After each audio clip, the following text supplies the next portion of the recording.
Pessoal, eu gostaria de fazer algumas impressões minhas a respeito das eleições do domingo passado, do dia 2, né?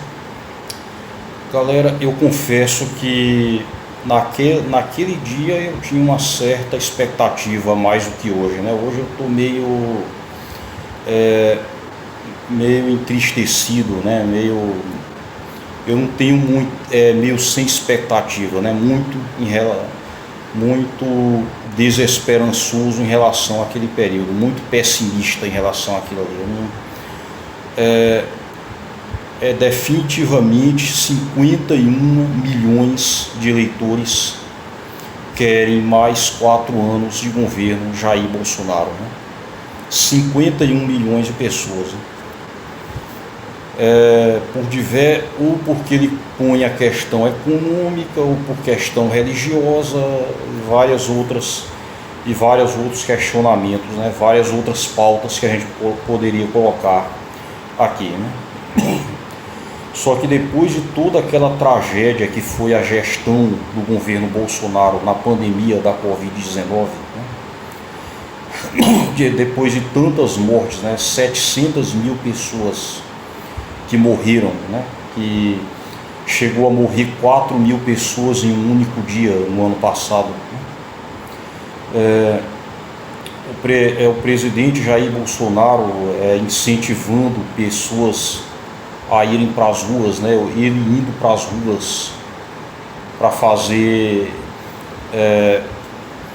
fazer carreata, para fazer a tal da motociata, né? Isso em plena pandemia, quando as autoridades sanitárias diziam que não deveria ter aglomeração, né? E o povo ia para as ruas, inclusive, fazendo questão de desafiar as regras sanitárias, né?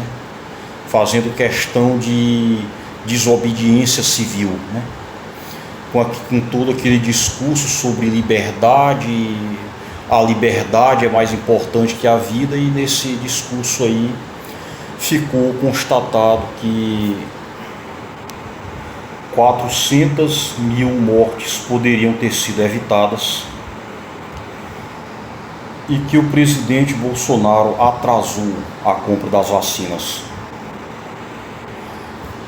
E, para piorar, o Bolsonaro resolveu fazer propaganda de remédio que não funciona, né? Até onde eu sei, essa questão de ministrar remédio tem que ser papel de profissionais habilitados para isso, e não de um presidente da República, que é capitão do Exército, né? Depois de toda essa tragédia, depois de todo esse desgoverno, fora os casos de corrupção aí, ouro, pastores no MEC querendo ouro, né? Foi constatada a compra de imóveis por dinheiro vivo pela família Bolsonaro, né? É uma verdadeira tragédia, pessoal, uma verdadeira tragédia que foi esse governo, tá? Bolsonaro chegou a dar o prêmio, né, de medalha de mérito científico para ele mesmo. Pessoal, vocês já viram na história do Brasil algum presidente dar uma condecoração para si mesmo, né? Quando foi que isso aconteceu, né? Bom, outra coisa, né, a respeito de meio ambiente, né? Essas eleições, se a gente for analisar o Congresso Nacional que foi eleito, tá, galera, é pior do que o de 1964, né? É um Congresso muito mais à direita, muito mais reacionário do que 1964.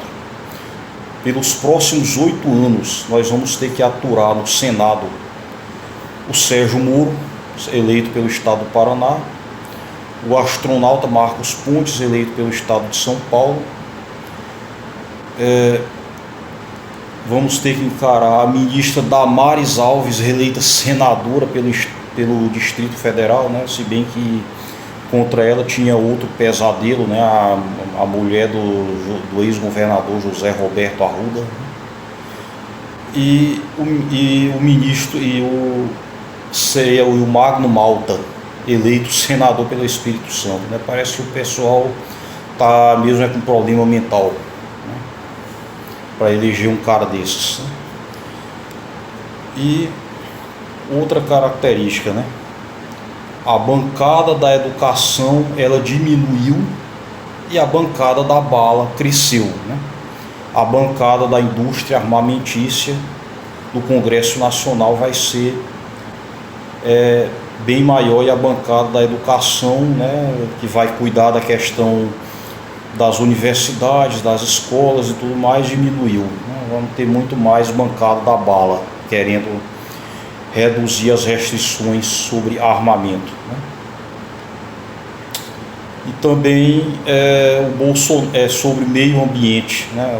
O Bolsonaro ele venceu por maioria, né? Ele venceu nas cidades mais desmatadas da floresta amazônica, né? Nas regiões de maior desmatamento, né?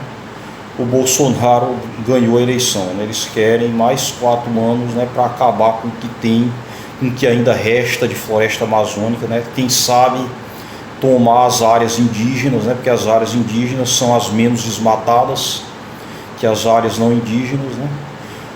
Na região amazônica está, eu sempre estranhei, né, a força política que Bolsonaro tem na região amazônica, né? Os estados em que Bolsonaro teve as maiores vitórias nessas eleições foram Roraima e Rondônia, né? Nesses 2 estados o Bolsonaro ganhou com maioria esmagadora em relação a Lula, né? E lá também na cidade, nessas áreas mais desmatadas, como eu já falei, né? Pessoal, realmente é um pesadelo, viu? Esse congresso aí vai ser muito bom caso o Bolsonaro ganhe a eleição, né? Mas se o Lula ganhar a eleição, o Lula vai ter que usar de muito traquejo, de muito jogo de cintura para poder convencer esse congresso aí, que é major, que parece que ele só vai encontrar oposição, né? O PT até que elegeu a segunda maior bancada, né? Mas o PL elegeu 99 deputados, né? Entre eles o Tiririca, né? Que o estado de São Paulo sempre elege agora, né? Sempre elege o Tiririca. Só é um absurdo que a gente tem nesse congresso aí, né? Totalmente absurdo, né? Felizmente teve aquelas personalidades que não conseguiram, né? Tipo Adriles Jorge, né? Lá da Jovem Pan. Pessoal, eu confio aqui, né? Vocês podem ver que Bolsonaro se elegeu onde tem 70% de área desmatada, e Lula onde tem 30% de área desmatada na região, né?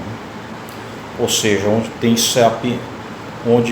nas cidades onde a floresta, 70% da floresta já foi desmatada, o Bolsonaro ganhou.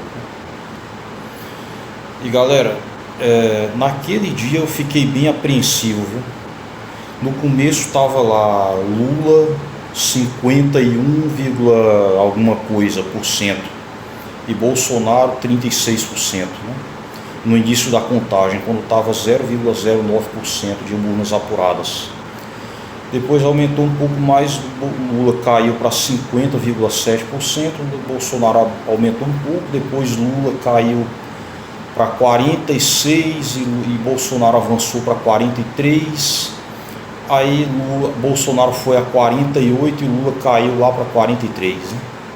Aí passou 2 horas com Bolsonaro na frente, né? Aí a justificativa foi porque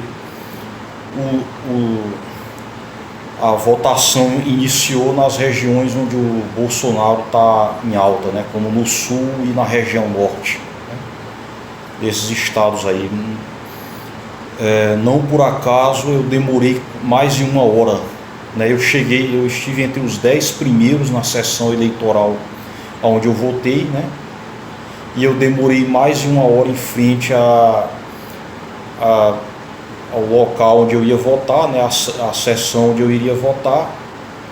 Tinha só 10 pessoas na minha frente, aí apareceu uma fila de prioridade só de pessoas idosas, de lactante, de gestante, de pessoas com problema, com deficiência. E eu cheguei lá, era 8 horas em ponto e só saí de lá 9h30, né? Depois de 9h30. Né? É absurdo que a gente, o que demorou, né? O que teve de demora realmente. Né? Muita gente só foi votar mesmo depois das 5 horas da tarde. Eu acho que boa parte do eleitorado e muita gente acabou não votando por causa dessa demora, né? Porque teria que ficar o domingo inteiro. Muita gente, aí aqui no meu estado, Piauí, o sol muito forte depois de 1 hora da tarde, né? Pouca gente foi votar de tarde, né? Porque o sol é 40 graus de calor, muito calor. Né? E para piorar, algumas pessoas não sabiam como votar, né? Demoravam muito para votar, não levavam cola e acabavam atrapalhando quem estava atrás. Eu me senti, eu estava na frente, né? Entre os 10 primeiros na fila para votação, e eu me senti como se eu estivesse lá atrás, né? Paciência, pessoal, é um absurdo. Né? Parece que a coisa ficou bem mais difícil nas áreas desse país onde o Bolsonaro perde, né? Para poder votar. Bem, pessoal, minhas impressões sobre esse período eleitoral, né? Eu espero encarecidamente que uma tragédia não aconteça, né? O Brasil não aguenta mais 4 anos desse governo aí. Não dá, não tem condição. A gente está evoluindo para a barbárie, né? Ameaça às instituições democráticas, dizendo que não tem corrupção, mas tem sigilo de 100 anos, né? Isso é totalmente absurdo. É de me admirar que tanta gente, que ele consiga se eleger, né, com maioria, né? Felizmente você teve a luz no fim do túnel, né? Algumas figuras da esquerda aí, como o Guilherme Boulos, que teve mais de 1 milhão de votos, né? Mas a grande maioria dos votos no Congresso acabaram indo para os bolsonaristas, né? Infelizmente vamos ter muita dificuldade, pessoal. Então, pessoal, vamos desejar boa sorte para nós, né? Que Deus nos ajude. Muito obrigado, até o próximo vídeo.